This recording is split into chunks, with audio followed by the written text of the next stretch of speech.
Rocky भाई के मरने की खबर के बाद हर कोई केजीएफ पर अपना हक जमाना चाहता था। केजीएफ तो तबाह हो चुका था, लेकिन उसके नीचे माइंस में अभी भी सोना भरा पड़ा था और उसे निकालने का काम सिर्फ और सिर्फ केजीएफ के लोग ही कर सकते थे।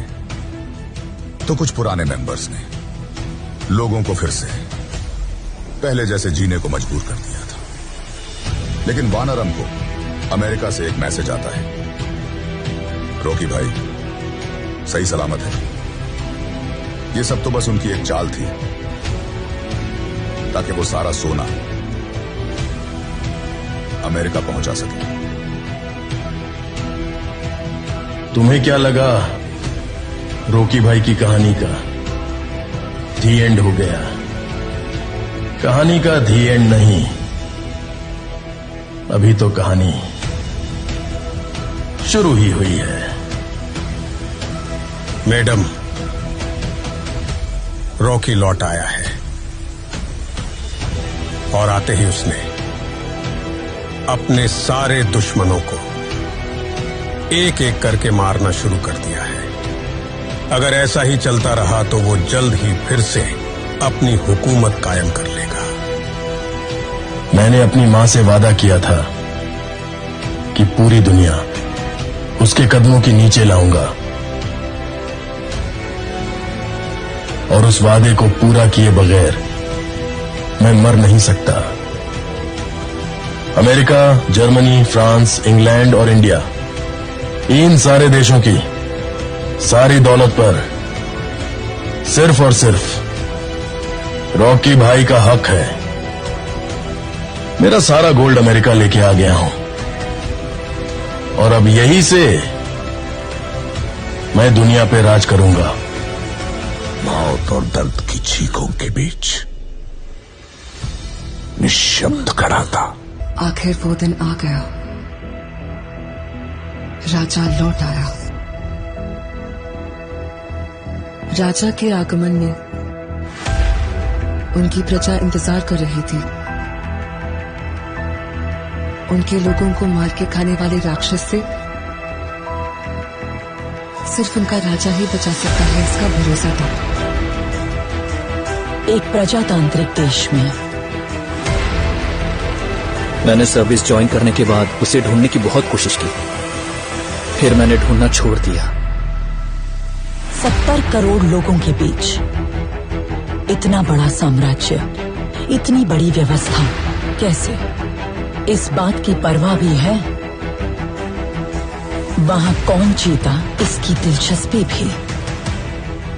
कमिश्नर बदल कर आ रहा है, ये कोई खबर है?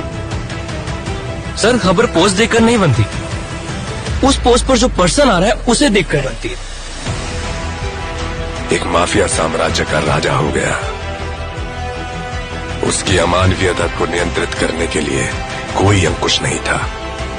ये सरकार को अच्छे से पता था। अंत को इतिहास में मिलाने के लिए केंद्र सरकार ने एक कठोर निर्णय ले लिया था। क्या है उसका status? Notorious assassin, now retired. Retired? वो क्या है? उस बारे में तो कुछ लिखा नहीं है। अब क्या करें सर? उससे तो मैं निशाने पे रख के मारूंगा। तेरा काम खलास। जिन लोगों ने उसका हाथ पकड़ा, उसने आखिर तक उनका हाथ नहीं छोड़ा। उसके वजूद को वो लोग आखिरी सांस तक नहीं छोड़ेंगे। वो एक वीर योद्धा की तरह आगे से वार करता है, कायरों की तरह छुपकर पीछे से नहीं। एक सड़े कुत्ते को मारने के लिए इतने सारे राक्षसों का क्या जरूरत है मेरे भाई? वो कुत्ता नहीं, शेर है। तो फिर उस शेर को हम कुत्ते की मौत मारेंगे। आप सिर्फ एक इशारा कर दो। इसकी सांसों पर हक उस भगवान को भी नहीं है।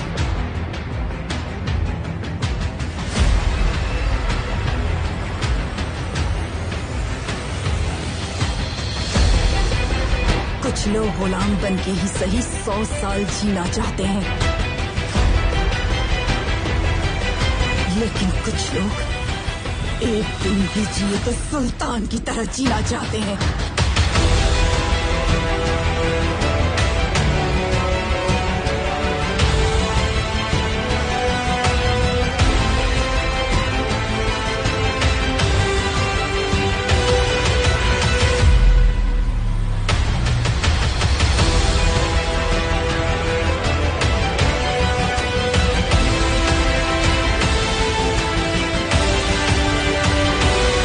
डोराडो की कहानी जारी रखने के लिए मुझे एक नया मोड़ मिल गया। तुम्हें क्या लगा रॉकी भाई की कहानी का दी एंड हो गया? कहानी का दी एंड नहीं, अभी तो कहानी शुरू ही हुई है।